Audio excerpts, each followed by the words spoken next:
इति इति वक्षे वक्षे तयोर्लक्ष्मण तयोर्लक्ष्मण सिद्धमल्पं सिद्धमल्पं लघीयसः। चलो, कल हमने दूसरा जो परिच्छेद है उसके 10 सूत्र देखे थे। अंतिम 2 सूत्र जो है वो मुख्य प्रत्यक्ष को दिखाने वाले हैं, है ना। आज हम मुख्य प्रत्यक्ष की चर्चा करेंगे और दूसरा परिच्छेद पूर्ण कर देंगे। ठीक, अभी देखिए मैं स्क्रीन शेयर करती हूँ।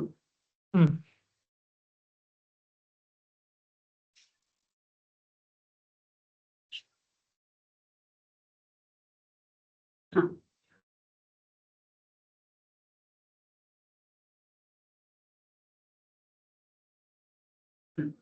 अब देखिए प्रत्यक्ष ज्ञान किसे कहते हैं, उसका पहला ही सूत्र हमने देखा था, विशदम प्रत्यक्षम। और इसी के साथ मैंने बताया था कि प्रमाणय तत्वालोक में भी एक सूत्र चलता है, स्पष्टम प्रत्यक्षम। जो विशद होता है उसे प्रत्यक्ष कहा जाता है। विशद की 4 विशेषताएं, या कौन से विशद को आप प्रत्यक्ष कहोगे, विशद किसे कहोगे, इसे लेकर 4 विशेषताएं आपको बताती हूँ। सबसे पहला जो स्पष्ट ज्ञान होता है, विशद का अर्थ ही स्पष्ट है। जो ज्ञान स्पष्ट हो उसे विशद कहा जाता है और वही प्रत्यक्ष होता है। दूसरा, जो अन्य प्रमाणों की अपेक्षा नहीं रखता, विशद ज्ञान या प्रत्यक्ष प्रमाण उसे कहा जाता है जो जानने के लिए अन्य प्रमाणों की अपेक्षा नहीं रखता। जैसे जैसे अनुमान में क्या होता है, धुएं के आधार पर पर्वत में अग्नि का ज्ञान किया जाता है ना। अनुमान में हम धुआं देखते हैं और धुएं के आधार पर हम पर्वत में रही हुई अग्नि का ज्ञान करते हैं। तो यहाँ पर अनुमान जो है वो कैसा है, प्रत्यक्ष पर आधारित है, तर्क पर आधारित है ना। कि जहां जहां धुआं होता है वहां वहां क्या होती है, अग्नि होती है। तो अनुमान अन्य प्रमाणों की अपेक्षा रखता है। ठीक, अब प्रत्यक्ष जो है, जो हम प्रत्यक्ष रूप से अग्नि देखते हैं, तो यहाँ पर अन्य प्रमाण की आवश्यकता नहीं होती, वो स्पष्ट होता है। तो विशद किसे कहते हैं, जो स्पष्ट हो। दूसरा, जो अन्य प्रमाणों की अपेक्षा ना रखता, है ना। तीसरी बात है, जो परोक्ष प्रमाण की अपेक्षा से पदार्थ को अधिक स्पष्ट बताता हो। परोक्ष प्रमाण की अपेक्षा से पदार्थ का विशेष ज्ञान कराता हो, वह प्रत्यक्ष विशद प्रमाण है, या उसे विशद कहते हैं, प्रत्यक्ष कहते हैं। जैसे शब्द से हमें अग्नि का ज्ञान हुआ, तो ये सामान्य ज्ञान हुआ, किसी ने आपको शब्द के माध्यम से बताया कि अग्नि है, कि आपने अनुमान से अग्नि का ज्ञान किया और अपने प्रत्यक्ष रूप से अग्नि को देखा। यहाँ पर शब्द प्रमाण भी है, अनुमान प्रमाण भी है और प्रत्यक्ष प्रमाण भी है। तो जो परोक्ष प्रमाण है उसकी अपेक्षा से प्रत्यक्ष कैसा है, पदार्थ को विशेष रूप से ज्ञान कराता है ना। और चौथा क्या है, विशदता में पहला क्या है, जो स्पष्ट हो, है ना। दूसरा क्या है, अन्य प्रमाण की अपेक्षा अन्य नहीं प्रमाण की रखता। जिसमें आवश्यकता ना हो। तीसरा जो है वह विशेष पदार्थ का विशेष ज्ञान कराता है। और चौथा जो है वह है ईदंतया। ईदंतया यानी यह के रूप में, जहां पर प्रतिभास होता है, यह है सामने जो है उसे कहते हैं ईदंतया। इस कारण वह निर्मल होता है। ठीक, अब मुख्य प्रत्यक्ष का स्वरूप हम देखेंगे, तो उसमें ये ध्यान रखना कि ये स्पष्ट निर्मल ज्ञान होता है और इसमें किसी भी प्रकार का आवरण नहीं होता। ठीक, अब यहाँ पर मुख्य प्रत्यक्ष का जो स्वरूप बताया जा रहा है वो केवल ज्ञान को मुख्य रख के बताया जा रहा है। जब आप इसकी विशेषताओं को देखेंगे या इसमें जो विशेषण दिए हैं मुख्य प्रत्यक्ष के, उनको जब हम देखेंगे तब हमें स्पष्ट होगा कि यहाँ पर केवल ज्ञान को मुख्य करके बताया जा रहा है। ठीक, अब देखिए सूत्र देखिए, सामग्री विशेष विश्लेषिता या विश्लेषित अखिल आवरणम अतीन्द्रिय म शेषतो मुख्यम। म आगे आ जाएगा और अ पीछे रहेगा। तो कैसे होगा, देखिए हाँ, कैसे होगा देखिए, सामग्री विशेष विश्लेषिता अखिल आवरणम अतीन्द्रियम अशेषतो मुख्यम।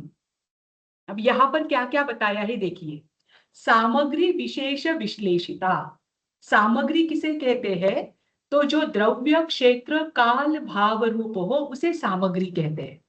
ठीक, तो सामग्री की विशेषता से जो विश्लेषित हो चुके हैं, विश्लेषित का अर्थ क्या है, दूर होना। देखो, दो प्रकार के संबंध होते हैं, एक होता है संश्लेष संबंध, एक होता है विश्लेष संबंध। संश्लेष और विश्लेष एक दूसरे के कैसे है, अपोजिट है। आत्मा और शरीर का संबंध कैसा है, संश्लेष संबंध है ना, आपने पढ़ा है ना, क्योंकि शरीर हाँ। आत्मा से अत्यंत निकट है, ये निकटता का संबंध है, उसे संश्लेष कहा जाता है। और संश्लेष का विरोधी क्या होता है, विश्लेष, है ना। तो जो सामग्री विशेष से दूर हो गए हैं, सामग्री क्या है, द्रव्य क्षेत्र काल और भाव, इन सामग्री रूप से जो विशेष या विश्लेष हो चुके हैं वो। दूसरा है अखिल आवरणम, अखिल यानी पूर्ण रूप से, संपूर्ण रूप से, पूर्णतया, जिनका आवरण हट चुका है ना। तो अखिल अनावरम आप कह सकते हैं। अतीन्द्रिय, जो इंद्रियों और मन को छोड़कर उनसे वो ज्ञान नहीं होता, अतीन्द्रिय यानी सीधा आत्मा से प्रत्यक्ष करते हैं। अशेषतः यानी पूर्ण रूप से, उसे कहते हैं मुख्य, मुख्यम, उसे मुख्य कहते हैं। अब देखिए, इसका सूत्र का सूत्रार्थ क्या है वो देखते हैं और फिर इसके अर्थों को हम खोलते हैं। अर्थ क्या होता है कि जिसके समस्त आवरण सामग्री की विशेषता से दूर हो गए, ऐसे अतीन्द्रिय और पूर्णतया विशद ज्ञान को मुख्य प्रत्यक्ष कहते हैं। अब ये जो व्याख्या की है ये किसकी अपेक्षा से की है, मुख्य प्रत्यक्ष की अपेक्षा। हाँ, पर मुख्य प्रत्यक्ष में अवधि, मन पर्याय और केवल, ये तीनों ज्ञान आते हैं। तो यहाँ पर जो व्याख्या की है, ये जो सारे विशेषण बताए हैं, ये किसकी अपेक्षा से बताए हैं, केवल ज्ञान की अपेक्षा से, है ना, जो समस्त आवरण से रहित है, जहां पर पूर्णतया विशद ज्ञान होता है। अब जिसे जानने के लिए किसी भी सामग्री की आवश्यकता नहीं है, ऐसा ज्ञान मुख्य प्रत्यक्ष कहलाता है, और वो मुख्य प्रत्यक्ष है केवल ज्ञान।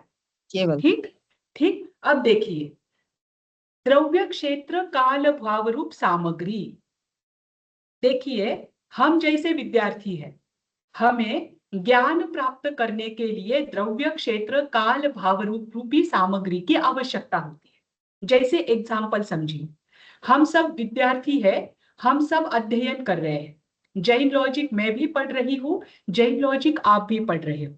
तो जैन लॉजिक पढ़ने के लिए मुझे पुस्तक की आवश्यकता है, लैपटॉप की हाँ। आवश्यकता है ना, हाँ मैडम। विशेष विशेष रूप से टीचर की आवश्यकता है, अध्यापकों हाँ। की आवश्यकता है, क्योंकि मैं जैन लॉजिक ऐसे ही नहीं पढ़ सकती हूँ। कुछ भी मुझे अभ्यास करना है तो मुझे बाह्य सामग्री की आवश्यकता हाँ। है ना।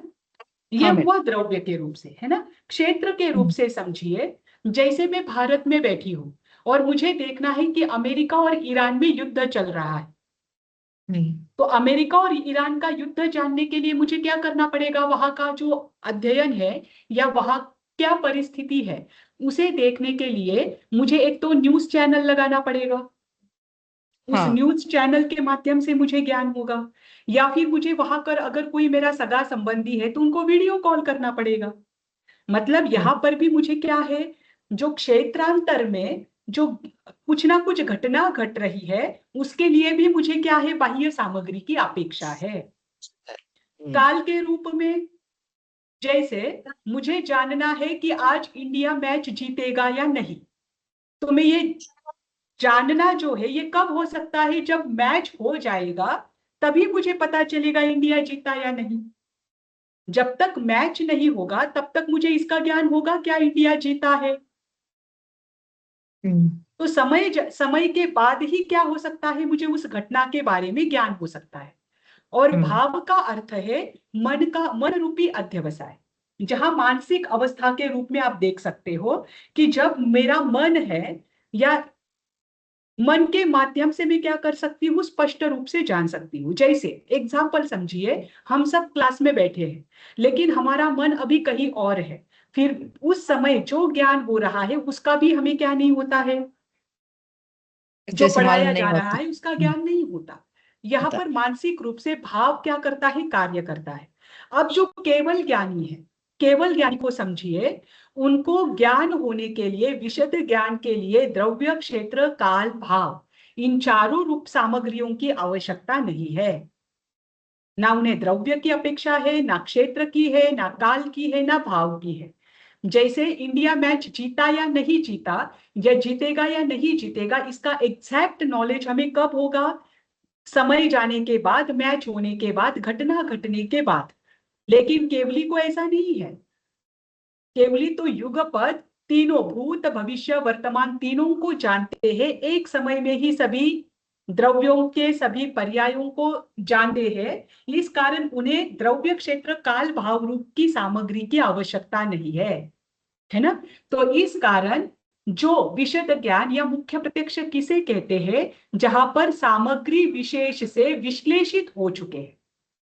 जो जीव सामग्री विशेष से विश्लेषित हो चुके हैं, जिनको जानने के लिए किसी भी प्रकार के सामग्री की आवश्यकता नहीं है, ऐसे जो ज्ञान है उसे मुख्य प्रत्यक्ष कहते हैं। आपने सुना होगा कि केवल ज्ञान को असहाय भी कहा जाता है। आपने सुना हाँ है? हाँ, सुना है मैडम, तो सुना असहाय है। उनको क्यों कहा जाता है? किसकी अपेक्षा नहीं होता ना मैडम, किसी की हाँ, सहायता नहीं होता। बराबर, क्योंकि केवल ज्ञान को किसी भी अन्य पदार्थ हो, ज्ञान हो, इनकी अब सहायता नहीं है, या सहायता की आवश्यकता नहीं है। इस कारण केवल ज्ञान को असहाय कहा जाता है ना। अब दूसरी बात, अखिल अनावरणम। अखिल अनावरण यानी पूर्ण रूप से जिनके आवरण हट चुके हैं। कौन से आवरण? कर्मावरण, कर्म, अष्ट कर्मों के आवरण मैडम। घाती कर्म। स्पष्ट ज्ञान को जानने के हाँ, लिए कौन से कर्म के हटने की आवश्यकता है? ज्ञानावरणीय कर्म। ज्ञानावरण। जिनका ज्ञानावरणीय कर्म संपूर्ण रूप से हट चुका है उसे कहते हैं अखिल अनावरण, है ना। और तीसरा है अतीन्द्रियम, जो इंद्रियातीत है। ऐसा ज्ञान, दो प्रकार के ज्ञान है सिद्धांत की अपेक्षा से।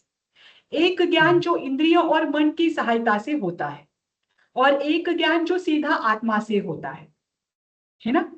अब यहाँ पर जो इंद्रियों और मन की सहायता से होता है, वो ज्ञान कैसा है? प्रत्येक इंद्रिय मन से वो परोक्ष मैडम। हाँ, वो आध्यात्मिक सिद्धांत दर्शन में की परोक्ष अपेक्षा होता है। से परोक्ष हाँ, है, परोक्ष है, और न्याय की न्याय की अपेक्षा अपेक्षा से प्रत्यक्ष, साम सब व्यवहारिक प्रत्यक्ष। प्रत्यक्ष हाँ। है ना। है ना, उसमें इंद्रियों और मन की अपेक्षा होती है। पर जो दूसरा ज्ञान है जो सीधा आत्मा से होता है, उस ज्ञान को अतीन्द्रिय कहते हैं। कि अब यहाँ पर इंद्रिय की कोई आवश्यकता नहीं, अब यहाँ पर मन की कोई आवश्यकता नहीं, ये सीधा आत्मा से होता है ना। तो जो अतीन्द्रिय है, जो इंद्रियातीत ज्ञान है, अब अतीन्द्रिय ज्ञान कौन कौन से है? केवल ज्ञान मैडम, अवधि हाँ ज्ञान और मन पर्यंत आंशिक है, केवल ज्ञान पूर्ण है। हाँ, पर अतीन्द्रिय ज्ञान ये तीनों भी है। अवधि ज्ञान, मन पर्याय ज्ञान, केवल ज्ञान, इन तीनों को भी अतीन्द्रिय ज्ञान कहा जाता है, क्योंकि ये तीनों ज्ञान आत्मा से होते हैं, ऐसे होता है ना। ठीक, बस अवधि ज्ञान और मन पर्याय ज्ञान विकल्प प्रत्यक्ष है। वो क्यों देश प्रत्यक्ष है, क्यों विकल्प प्रत्यक्ष है, या आगे हम क्लियर करेंगे। पर यहाँ पर बस केवल ज्ञान की अपेक्षा से आप समझ लीजिए कि अतीन्द्रिय है। ये तीनों जो विशेषताएं बताई है, जो सामग्री विशेष से विश्लेषित हो चुके हैं, जो अखिल अनावरण रूप है, और जो अतीन्द्रिय है अशेषतः, और उसे पूर्णतया, जो ज्ञान पूर्णतया जाना जाता है, उसे कहते हैं मुख्य प्रत्यक्ष। ठीक, ये क्लियर हुआ? अब ये हाँ। मुख्य प्रत्यक्ष जो है, ये दो प्रकार का है। एक है सकल मुख्य प्रत्यक्ष, और एक है विकल मुख्य प्रत्यक्ष। सकल मुख्य प्रत्यक्ष है केवल ज्ञान, और विकल मुख्य प्रत्यक्ष है अवधि और मन पर्याय ज्ञान। तो अवधि और मन पर्याय ज्ञान को विकल मुख्य प्रत्यक्ष में क्यों लिया है? क्योंकि ये भी अतीन्द्रिय है, इसलिए ये भी प्रत्यक्ष है, मुख्य प्रत्यक्ष है। और विकल इसलिए है क्योंकि ये संपूर्ण रूप से आवरण रहित नहीं है। देखो, पहले 5 ज्ञान में पहले जो 4 ज्ञान है, मति ज्ञान, श्रुत ज्ञान, अवधि ज्ञान और मन पर्याय ज्ञान, ये पहले 4 ज्ञान ज्ञानावरणीय कर्म के क्षयोपशम से होते हैं, और केवल ज्ञान जो है ये ज्ञानावरणीय कर्म के क्षय से होता है ना।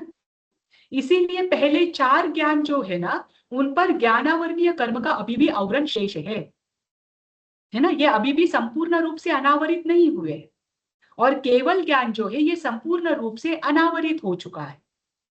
ठीक, तो यहाँ पर आंशिक रूप से आवरण बाकी है, यहाँ पर अभी भी सामग्री की अपेक्षा है ना। इस कारण से ये देशतः विकल प्रत्यक्ष है, पर ये फिर भी अतीन्द्रिय है, ये इंद्रियातीत है। अवधि ज्ञान और मन पर्याय ज्ञान ये आत्मा से होते हैं, इस कारण से ये प्रत्यक्ष भी है। ठीक, आगे इसी को क्लियर किया जाएगा। देखो, अवधि ज्ञान, मन पर्याय ज्ञान और केवल ज्ञान, ये तीनों मुख्य प्रत्यक्ष है। ठीक, अब तीनों मुख्य प्रत्यक्षों को लेकर यहाँ पर विस्तार से बताया जा रहा है। जैसे अवधि ज्ञान, मन पर्याय ज्ञान और केवल ज्ञान, इन तीनों भी ज्ञान में क्या इंद्रियों की आवश्यकता है? नहीं, है ना। तीनों भी ज्ञान अतीन्द्रिय है। ठीक, दूसरा है मन का कथनचित सहयोग। अब ध्यान रखना, अवधि ज्ञान और मन पर्याय ज्ञान, इसमें मन का कथनचित सहयोग होता है, इसीलिए भी इसे देश प्रत्यक्ष कहा जाता है। पंचाध्यायी आपने सुना है कभी? पंचाध्यायी ग्रंथ के बारे में? नाम सुना है मैडम, ग्रंथ के बारे में नहीं सुना है। हाँ ठीक है। पंचाध्यायी में उसके पूर्वार्ध में 699 गाथा आती है। वहां पर वो सूत्र क्या दिया है? देखो, यहाँ पर दिया है, देश प्रत्यक्षम इह अपि अवधि मन पर्याये च यत् ज्ञानम देशम नोइंद्रिय मन उत्थात प्रत्यक्ष निरपेक्षात। इसका अर्थ देखिए, अवधि ज्ञान और मन पर्याय ज्ञान जो है वो देश प्रत्यक्ष है। क्यों देश प्रत्यक्ष है? क्योंकि इसमें कथनचित मन का सहयोग होता है, इस कारण इसे देश कहा है।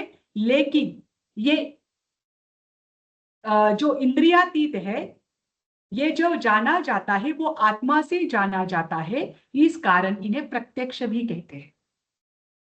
कथनचित मन के सहयोग के कारण देश रूप, और आत्मा से जाने जाने के कारण प्रत्यक्ष रूप, इस कारण भी इन्हें देश प्रत्यक्ष कहा जाता है। ठीक, तो अवधि ज्ञान और मन पर्याय ज्ञान में कथनचित मन का सहयोग होता है, लेकिन केवल ज्ञान में तो कथनचित मन का सहयोग भी नहीं होता, नहीं है। ठीक। अब दूसरी बात, और देश प्रत्यक्ष कहने का और एक कारण आता है कि इनके ज्ञान की सीमा, अवधि ज्ञान और मन पर्याय ज्ञान ये सीमित ज्ञान है, ये अपने अपने विषय को ही स्पष्ट करते हैं। लेकिन केवल ज्ञान असीम है, इसमें कोई सीमा नहीं है ना। जैसे केवल ज्ञान कितने द्रव्यों को जानता है? सारे द्रव्य पर्यायों को, संपूर्ण द्रव्यों के संपूर्ण पर्यायों को जानता है ना। तो केवल ज्ञान सभी द्रव्यों को जानता है, लेकिन अवधि ज्ञान और मन पर्याय ज्ञान ये संपूर्ण रूप से संपूर्ण द्रव्यों को नहीं जानते, वे अपने अपने क्षेत्र में रहे हुए द्रव्यों को ही जानते हैं, है ना, जिनका उतना ज्ञान का क्षेत्र है। अवधि ज्ञान भी प्रत्येक जीव का अलग अलग होता है। जैसे देवलोक में कंपलसरी अवधि ज्ञान है, तो पहले देवलोक के जो देव है उनका अवधि ज्ञान सीमित है, उसकी अपेक्षा से जो सर्वार्थ सिद्ध विमानवासी देव है उनका अवधि ज्ञान असीम है, उनका बड़ा है क्षेत्र, है ना। तो अवधि ज्ञान भी प्रत्येक देव का या प्रत्येक मनुष्य का, जीव का अलग अलग होता है ना। तो उनका जितनी सीमा है, जितने क्षेत्र तक का उनका अवधि ज्ञान हुआ है, उतने ही क्षेत्र तक के द्रव्य और पर्यायों को वो जानते हैं। ठीक। और मन पर्याय ज्ञान तो केवल ढाई द्वीप में रहे हुए क्या, जो मनुष्य के मनगत पर्याय है उनको ही जानते हैं, है ना। जो चिंत्यमान पदार्थ है, चिंत्यमान पदार्थ के पर्याय जो है उनको ही जानता है। तो इस कारण अवधि ज्ञान और मन पर्याय ज्ञान सीमित है, और सीमित होने के कारण भी उनको देश प्रत्यक्ष कहा गया है। हाँ केवल ज्ञान असीम है। ठीक। हाँ मैडम। हाँ, अभी देखिए, अवधि ज्ञान और मन पर्याय ज्ञान को प्रत्यक्ष क्यों कहा है, इसे लेकर शिष्य शंका करता है कि देखो, जैसे मति ज्ञान भी देशतः ही जानता है, हाँ और मैडम, अवधि ज्ञान भी क्या करता है, वो भी देशतः देशतः ही। आंशिक रूप से ही जानता है। हम्म, तो फिर आपने मति ज्ञान को परोक्ष कहा या साम्यवहारिक प्रत्यक्ष कहा, और अवधि ज्ञान को और मन पर्याय ज्ञान को आपने मुख्य प्रत्यक्ष में क्यों लिया, उन्हें प्रत्यक्ष कहने का क्या कारण। तो उसे लेकर यहाँ पर आचार्य श्री जी बताते हैं, क्योंकि वो अपने विषय क्षेत्र के भीतर वस्तु को वर्तमान पर्यायों के साथ प्रत्यक्ष रूप से जानता है। अवधि ज्ञान की भले ही सीमा हो, लेकिन उस सीमा के भीतर उसका ज्ञान पूर्ण, स्पष्ट और प्रत्यक्ष होता है ना। देखो, हाँ जैसे जैसे मैं एग्जांपल बताती हूँ, मति मेरे सामने एक पर्वत है, मति ज्ञान क्या करेगा, मेरे सामने जितना पर्वत का अंश दिखाई दे रहा है, मति ज्ञान उतने ही भाग को स्पष्ट करेगा। क्या पर्वत के पीछे की साइड मुझे मति ज्ञान से उसका ज्ञान हो सकता है क्या, नहीं। नहीं नहीं। पर्वत का जितना भाग मेरे सामने आता है, उतना ही भाग में मति ज्ञान के द्वारा स्पष्ट कर सकती हूँ। अब अवधि ज्ञान और मन पर्याय ज्ञान, मन पर्याय ज्ञान को अलग रखिए, क्योंकि वो मन के पर्यायों को जानता है। अवधि ज्ञान क्या करेगा, उसके पूर्ण रूप सामने से। पर्वत है, तो उस पर्वत के प्रत्येक पर्याय को, उसको आगे से पीछे से प्रत्येक ओर से वो जानेगा। भले ही वो पर्याय पर्वत जो है उतने ही स्थान को देखेगा, लेकिन उतने स्थान के वर्तमान के जितने भी पर्याय है, उस द्रव्य पर पर्वत को वो पूर्ण रूप से देखेगा, प्रत्यक्ष से देखेगा, उसके आगे के पीछे के सभी साइड को देखेगा, उसके सभी पर्यायों को देखेगा, है ना। तो भले ही मति ज्ञान भी आंशिक है और अवधि ज्ञान भी आंशिक है, लेकिन मति ज्ञान क्या करेगा, वस्तु के एक अंश को ही देखेगा, लेकिन अवधि ज्ञान जितना अपने सीमा में है, उन सभी वस्तुओं के सभी अंश को देखता है। इस कारण से अवधि ज्ञान प्रत्यक्ष है, मति ज्ञान मुख्य प्रत्यक्ष में नहीं आएगा, है ना। हाँ ठीक। उसके आगे देखिए, मति ज्ञान जो है वो इंद्रियों पर निर्भर है। मति ज्ञान और श्रुत ज्ञान ये साम्यवहारिक प्रत्यक्ष के अंतर्गत आते हैं, लेकिन अवधि ज्ञान और मन पर्याय ज्ञान ये मुख्य प्रत्यक्ष के अंतर्गत आते हैं, क्योंकि मति ज्ञान और श्रुत ज्ञान ये इंद्रियों पर निर्भर है, मन पर निर्भर है। पर अवधि ज्ञान इंद्रियों पर निर्भर नहीं होता, मन पर्याय ज्ञान इंद्रियों पर निर्भर नहीं है। वे कैसे है, आत्मा से वस्तुओं के पर्यायों को, वस्तु को जानते हैं। तो इंद्रियों पर निर्भर नहीं होने के कारण भी वे मुख्य प्रत्यक्ष की कोटि में आते हैं। ठीक। देखो, यहां पर आपको उदाहरण दिया है। मान लीजिए हम किसी भवन के बाहर खड़े हैं, मति ज्ञान से हम बाहर के भवन का बाहर का हिस्सा ही देख सकते हैं। उस भवन के अंदर कितने कमरे हैं, वहां वहां पर कौन कौन कहाँ कहाँ बैठा है, अंदर क्या हो रहा है, ये हमें मति ज्ञान से उसका ज्ञान नहीं होगा, है ना। पर अवधि ज्ञान उस भवन को पारदर्शी के रूप में जानेगा। जो 3D स्कैनिंग होती है ना, जिसमें चारों ओर से भवन दिखाया जाता है, भवन के अंदर कितने कमरे हैं, 3D स्कैनिंग देखी है आपने, उसके अनुसार उस भवन को देखेगा अवधि ज्ञान, और वर्तमान स्थिति की सारी पर्यायों को देखेगा। और केवल ज्ञान जो है वो तो क्या करेगा, प्रत्येक वस्तु, प्रत्येक जीव, प्रत्येक परमाणु, उसकी अनंत पर्यायों को एक साथ देखेगा, है ना। इस कारण मति ज्ञान साम्यवहारिक प्रत्यक्ष है, अवधि ज्ञान विकल प्रत्यक्ष है, और केवल ज्ञान सकल प्रत्यक्ष सकल है। प्रत्यक्ष। ठीक, ये मैडम क्लियर हुआ। मैडम मैडम, मति ज्ञान से अवधि ज्ञान का परिधि ही ज्यादा है मैडम। नहीं, अवधि ऐसी कुछ नहीं है। देखो, ऐसी कुछ मति ज्ञान भी जिस प्रत्येक का मति ज्ञान भी अलग होता है, अवधि ज्ञान भी हाँ प्रत्येक जीव का अलग हाँ होता हाँ है ना। हाँ जैसे हाँ। अवधि ज्ञान जो है वो क्या करेगा, मात्र रूपी और पदार्थों को रूप जानेगा, पदार्थों को देखते है हैं। ना। इस अपेक्षा से उसकी परिधि कम हो जाती है। हाँ, मति ज्ञान के द्वारा आप क्या कर सकते हो, सारे पदार्थों को देख सकते हैं, एक साथ देख सकते हैं मैडम, जान लेकिन सकते हो, पूर्ण ज्ञान सारे नहीं होता। पदार्थों को एक हाँ देश से जान सकते हाँ हो, है ना।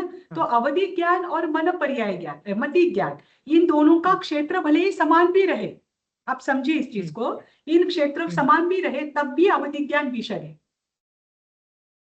कभी हम्म कभी देखिए, मैं आपको बताती हूँ, जैसे दो व्यक्ति है, एक व्यक्ति हम्म को मति ज्ञान है, एक व्यक्ति को अवधि ज्ञान है, ठीक। हम्म अब आपका मति ज्ञान के द्वारा आप अपने इंद्रियों और मन के द्वारा, आपको यहाँ तक कि सामने, आपके सामने घर है और वहां तक का ही आपको ज्ञान है, वहां तक आप स्पष्ट देख पा रहे हैं।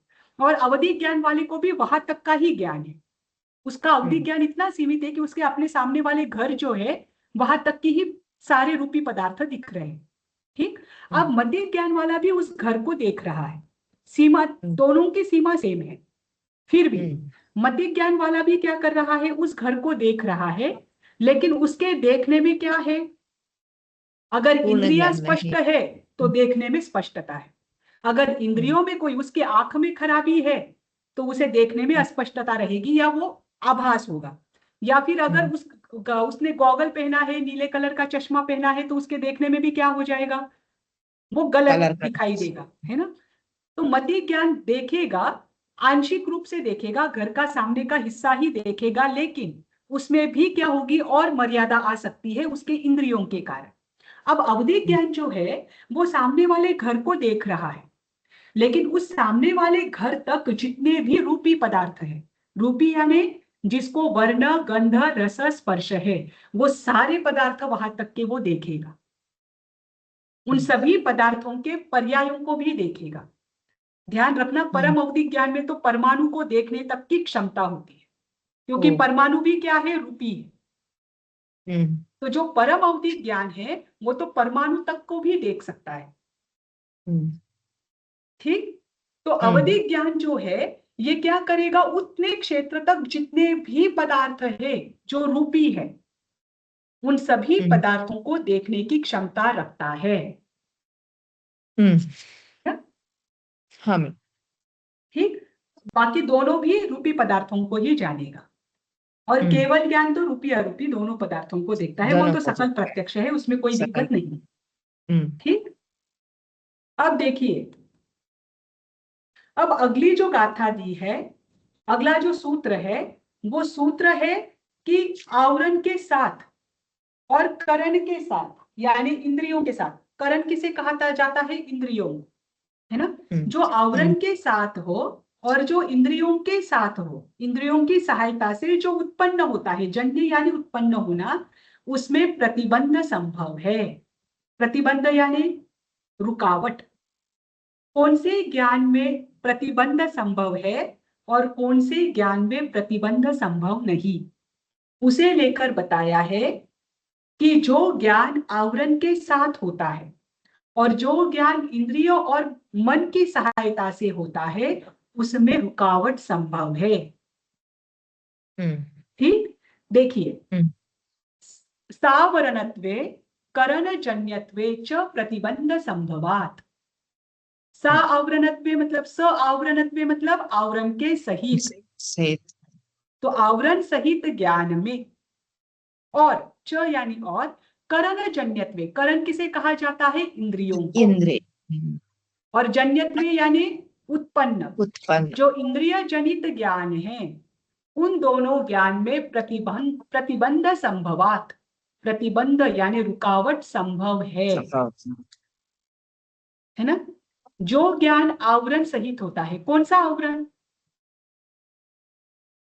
कर्मों के आवरण मैडम, आप कर्मों का आवरण है ना ये। हाँ, जो ज्ञानावरण है, हम ज्ञान के बारे में देख रहे हैं तो ज्ञानावरण की ही बात ज्ञान करेंगे। आवरण। हाँ हाँ ज्ञानावरणीय, ज्ञानावरण का आवरण हो, कषाय का आवरण हो, मिथ्यात्व का आवरण हो, उससे रिलेटेड सब, हाँ, मोहनीय कर्म का आवरण हो, अभी तो ज्ञान की बात करते हैं। ज्ञान की। तो ज्ञानावरणीय यानी कर्म आदि जो है, उससे आवरण सहित जो ज्ञान होते हैं। अब ज्ञानावर्णीय के आवरण सहित ज्ञान कौन कौन से होते हैं? अति ज्ञान, शुद्ध ज्ञान, अवधि अवधि ज्ञान, ज्ञान, सभी होता है मैडम। हाँ, सभी है ना? होते हैं, पांचों ज्ञान होते हैं। चारों हाँ, चारों, तो चार, केवल ज्ञान नहीं केवल है, पूरा है क्षय ना? होता है। हाँ। हाँ, हम्म, तो आवरण के साथ जो ज्ञानावरणीय आदि कर्म है, उनके आवरण के साथ जो ज्ञान होता है वो, और जो इंद्रियों की सहायता से होते हैं वो, इंद्रियों की सहायता से कौन से होते हैं? मति ज्ञान और श्रुत ज्ञान। और शुद्ध ज्ञान। तो मति ज्ञान, श्रुत ज्ञान, और एक अपेक्षा से अवधि ज्ञान और मन पर्याय ज्ञान, अनपरेद। इन चारों ज्ञान से उत्पन्न होने वाले ज्ञान का प्रतिबंध संभव है, इसमें रुकावट संभव है। है ना? हाँ। रुकावट यानी बाधा। इनसे हाँ। होने वाला ज्ञान अत्यंत निर्मल, अत्यंत स्पष्ट नहीं होता है। हम्म, तो हाँ, अत्यंत निर्मल और अत्यंत स्पष्ट होने का मुख्य कारण क्या है? क्योंकि वहां पर आवरण स्पष्ट। भी नहीं है और वो इंद्रियों से भी उत्पन्न नहीं होता। इस कारण वो स्पष्ट है, इस कारण वो प्रत्यक्ष है। ठीक। तो हाँ मैडम। मुख्य प्रत्यक्ष इसलिए विशद है क्योंकि इसमें किसी भी प्रकार की बाधा नहीं है। बाधा किससे होती है? एक तो कर्मों के आवरण से होती है, या फिर इंद्रियों के ज्ञान से होती है, या इंद्रियों से होती है। तो ये दोनों भी बाधा मुख्य प्रत्यक्ष में नहीं है। इस कारण से मुख्य प्रत्यक्ष अत्यंत स्पष्ट और अत्यंत निर्मल है। ठीक। हम्म, हाँ मैडम। हाँ, अब इसमें किसी को कोई शंका है? नहीं, नहीं, नहीं मैडम, लेकिन ये मति ज्ञान आवरणीय कर्म है मैडम। अवधि ज्ञान और मति ज्ञान आवरण कर्म है ना मैडम, इसमें मति ज्ञान के लिए विशुद्धि ज्यादा चाहिए, लेकिन उसकी सीमा अवधि ज्ञान से कम है मैडम। मति ज्ञान, अवधि मन पर्याय ज्ञान का मन पर्याय ज्ञान की सीमा तो कम है। कम है, देखो अवधि ज्ञान से देखो, ही कम है। अवधि ज्ञान हम्म, रूपी पदार्थों को जानता है और वो संपूर्ण लोक को भी जान सकता है। मन वो पर्याय ज्ञान संपूर्ण। अढ़ाई द्वीप को ही जानेगा, उसके बाहर नहीं जाएगा। हाँ। तो मन पर्याय हम्म, ज्ञान की सीमा अवधि ज्ञान से कम है, कम है। हाँ। हम्म, और अवधि ज्ञान की सीमा मन पर्याय से अधिक है। फिर भी हम्म, मन पर्याय हम्म, ज्ञान की विशेषता ये है कि वो हम्म, केवल जो संयमी है, हम्म, पंच महाव्रतधारी संयमी है, हम्म, उनको ही प्राप्त हो सकता है। जो रुद्धि होता है। प्राप्त है, इसकी 11 बातें बताई है, उनको ही हाँ, मन पर्याय ज्ञान हो सकता है। और मन पर्याय ज्ञान में विशदता है, वो सूक्ष्म विषयों को ग्रहण करता है। जैसे हाँ, अवधि ज्ञान मात्र रूपी पदार्थों को दर, जानेगा, मन पर्याय ज्ञान मनोगत पर्याय जो है, मन में हम्म, उठने वाली, मन की जो पर्याय है, जो कि सूक्ष्म विषय है, हम्म, चिंत्यमान पदार्थ जो है, जिसका हम चिंतन कर रहे हैं, उन हम्म, पदार्थों को मन पर्याय ज्ञान जानता है। हाँ, इसीलिए उसका क्षेत्र भले ही अवधि ज्ञान से कम हो, लेकिन उसकी स्पष्टता अवधि ज्ञान से अधिक है ना? इस हाँ, कारण से अवधि ज्ञान को पहले रखा है और मन पर्याय ज्ञान को बाद में रखा है ना? वो हाँ मैम, अधिक स्पष्ट है। और मन, उसमें भी अवधि ज्ञान तो मिथ्या दृष्टि वालों को भी हो सकता है। यहाँ भी पर तो होता है। हाँ, हाँ, अवधि ज्ञान होता तो है। केवल सम्यक दृष्टि की अपेक्षा से ही बताया है, ज्ञान की अपेक्षा से ही बताया है। लेकिन अवधि हम्म, ज्ञान किसी भी हो सकता है, मिथ्या हम्म, दृष्टि वालों को भी हो सकता है, हो सम्यक दृष्टि सकता है। वालों को भी हाँ, हो सकता है। लेकिन स- मन पर्याय ज्ञान केवल सम्यक दृष्टि सम्यक संयमी को दृष्टि ही होता होता है। है ना? तो इस हाँ कारण मैम, से वो ज्ञान विशद है। हम्म, ठीक। अब ठीक यहाँ है। पर हमारा दूसरा परिच्छेद पूर्ण होता है। दोनों परिच्छेदों को लेकर आप प्रश्न ले लीजिए ताकि मैं हाँ आगे मैम, निकल सकूं। हाँ, ठीक है मैम।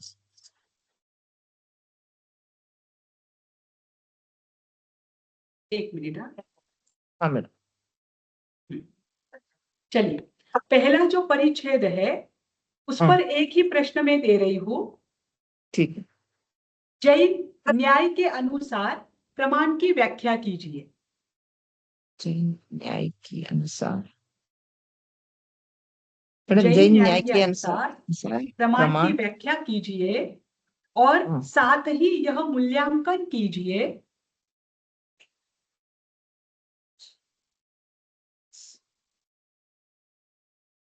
साथ ही यह मूल्यांकन कीजिए कि जैन दर्शन में जो प्रमाण की अवधारणा है, जैन दर्शन में जो प्रमाण की अवधारणा है,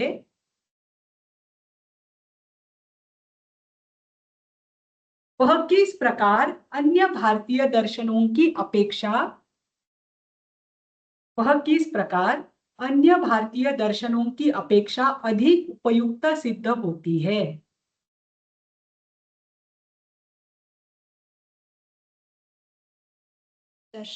अन्य भारतीय दर्शन के अनुसार अपेक्षा किस प्रकार अपेक्षा उपयुक्त सिद्ध होती है, अधिक उपयुक्त सिद्ध अधिक होती अधिक है। अब दूसरा परिच्छेद को लेकर प्रश्न लीजिए। हाँ मैडम। प्रमाण के प्रकारों का उल्लेख करते हुए, प्रमाण के प्रकार का उल्लेख, प्रमाण के प्रकारों का उल्लेख करते हुए जैन न्याय के अनुसार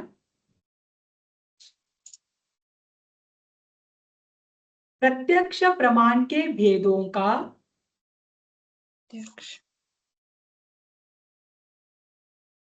विश्लेषणात्मक, प्रत्यक्ष प्रमाण के भेदों का विश्लेषणात्मक विवेचन कीजिए।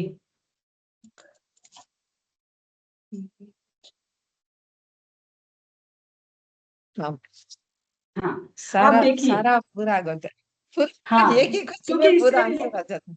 जी, इससे रिलेटेड ही फिर क्या होगा, आपको छोटे छोटे प्रश्न भी पूछे जा सकते हैं और बड़ा भी पूछा जाए। ठीक, हाँ मैम। पहला जो प्रश्न है उसमें आपको पहला जो सूत्र है, स्वापूर्वार्थ व्यवसायत्मकम ज्ञानम प्रमाणम, उसके आधार पर आपको प्रमाण की व्याख्या करनी है और जैन दर्शन के अनुसार प्रमाण किसे कहा गया है वो बताना है। बाकी के सूत्र आपको नहीं भी आए तो भी चलेगा, अगर कंठस्थ हो तो अच्छी बात है। दूसरा जो प्रश्न है, उस प्रश्न के अंतर्गत तद्वेधा, है ना, उस सूत्र के अनुसार वह प्रमाण दो प्रकार का है।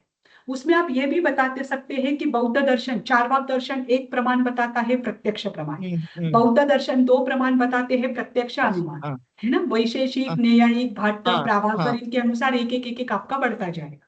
ये बताने के पश्चात तद्वेधा यानी जैन दर्शन के अनुसार दो प्रकार के प्रमाण है, प्रत्यक्ष और परोक्ष। और दूसरे परिच्छेद में 12 के 12 सूत्र केवल प्रत्यक्ष प्रमाण की चर्चा करते हैं, है ना। तो उसमें साम व्यवहारिक प्रत्यक्ष और मुख्य प्रत्यक्ष की व्याख्या करते हुए उनके भेदों को बताना है। ठीक, ये दो प्रश्न यहाँ पर बना है मैडम। विशदम प्रत्यक्ष ना वो सूत्र के भी हाँ, explain विशदम करना है। प्रत्यक्षम यह प्रत्यक्ष की व्याख्या है, इस व्याख्या के आधार पर आप क्लियर कर सकते हैं। ठीक, अब कल से हम तीसरा परिच्छेद शुरू करेंगे। तीसरा परिच्छेद ज्यादा इंटरेस्टिंग है और बहुत अच्छा है क्योंकि इसमें परोक्ष प्रमाण की चर्चा चलेगी कि तर्क किसे कहते हैं, स्मृति किसे कहते हैं, अनुमान क्या होता है, आगम प्रमाण क्या होता है, प्रत्यभिज्ञान क्या होता है, ये सारा जो है इन सबका विशेष विवरण हमें तीसरे परिच्छेद में देखने को मिलेगा। और इसमें 97 सूत्र है। हाँ, बहुत है। 13 से 97 सूत्र है, मैंने लेकिन भी सब बहुत अच्छे हैं, बहुत आसान है, वो जल्दी जल्दी कवर हो जाएंगे। मुझे तो लगता है कि हमारा वो तीसरा परिच्छेद जल्दी पूर्ण हो जाएगा। ठीक, चलो आज के लिए रुक जाऊं मैं यहाँ पर।